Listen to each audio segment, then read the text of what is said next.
এক বৃদ্ধা মহিলার একটা মেয়ে বড় হয়েছেন, মানে বিয়া শাদি দেওয়ার উপযোগী হয়েছেন। তো তাই বিয়া দিতা তো অনেকর দ্বারের কাছে গেছেন যে সাহায্য সহযোগিতা লাগে, যেহেতু বিয়া দিতে তো টেকা লাগবে, আর উনি খুব গরিব মানুষ। তো অনেকর দ্বারের কাছে গেছেন, কেউ কিন্তু মনে হইলাও সহযোগিতা করছেন না।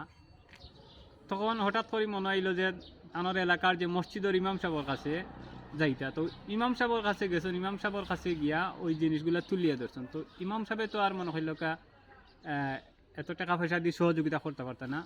তো ইমাম সাহেব কইছেন যে আপনি এক কাজ করুন, প্রতিদিন আপনি 5 ওয়াক্ত নামাজ আদায় করুন যেন, আর আল্লাহর কাছে চাইন যেন টাকা পয়সা আল্লাহ মিলাইয়া দিবা। তো তাই ইমাম সাহেবের কাছ থেকে ওই কথাগুলা শুনিয়া আইসন। আওয়ার পরে বাড়িতে ইয়া তাই আমল করা শুরু করছেন, 5 ওয়াক্ত নামাজ পড়া আর আল্লাহর কাছে খইরা।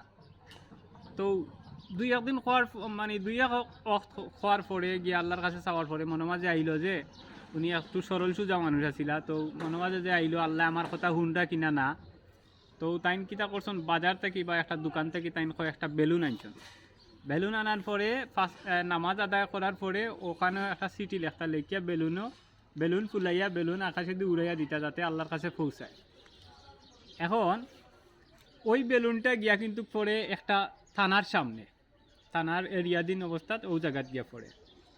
তখন একদিন ওখানকার এক পুলিশ সদস্য পাইছেন, পাওয়ার পরে যেদিন ছাড়ছেন এদিন পাইছেন। তো পাওয়ার পরে গিয়া ওসি সাহেবের কাছে নিয়ে দেন। তো ওসি সাহেবে কইছেন হয়তো কেউ মস্কারা করে, শয়তানি করে, তো এগুলো বাদ দেও। তো পরের দিন আবার ঠিকই ও একটা বেলুনও একটা সিটি লেখিয়া ফাটাইছেন। তো আবার ঠিকই কিন্তু ওই থানার সামনে গিয়া পড়ছে। তখন আবার এখন পুলিশ সদস্য পাইছেন, পাওয়ার পরে ওসি সাহেবের কাছে নিয়ে যান। তো ওসি সাহেবে কইলা আচ্ছা ঠিক আছে, 2 দিন আইলো, তাইলে তো বিষয়টা দেখা লাগে। তখন দেখছেন যেন যে মনে করিল আমার 1 লক্ষ টাকা লাগবো, বুঝছো নি।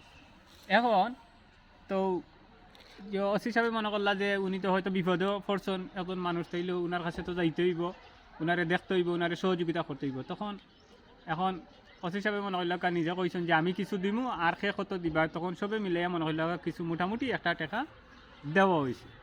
তখন লেয়া গেছেন ওসি সাহেব, যাওয়ার পরে গিয়া কইছেন যে বৃদ্ধা মহিলার বাড়িতে গেছেন, বৃদ্ধা মহিলারে খুঁজিয়া বা করছেন বা করিয়া ওনারা কইছেন যে আপনি আল্লাহর কাছে তো টাকা চাইতা, আল্লাহ টাকা পাঠাইছেন, ও লোক আপনার টাকা, এটা একটা খামও ঢুকাইয়া দিছেন। তো ওই ওসি সাহেব আইছেন, আওয়ার পরে গিয়া কি তৈছে বৃদ্ধা মহিলায় খামটা খুলছেন, খুলিয়া দেখছেন যে আল্লাহর কাছে কিন্তু চাইছেন উনি 1 লক্ষ টাকা, আর ওসি সাহেব হয়তো সবার কাছ থেকে মিলিয়ে দিয়েছেন 50,000 টাকা। তো বৃদ্ধা মহিলার কথা হইল কি যে আল্লাহ আমি আপনার কাছে চাইলাম 1 লক্ষ টাকা, 1 লক্ষ টাকা দুঃখ আর 50,000 টাকা দেবো, আর টাকাটা যদি আমার টাইম সরাসরি দিতে হয় তো আপনি 1 লক্ষ টাকা দিছেন, আর তানার হচ্ছে কিন্তু এখান থেকে 1 লক্ষ থেকে 50,000 টাকা খাই দিছেন, আর 50,000 টাকা আমার আইনা দিছেন, বুঝছেন। তো এই কথাটা হয়েছে কি ওখানো যে একজন পুলিশ সদস্য একটা পোস্ট করছিল কিংবা একটা ভিডিও তৈরি করছিল।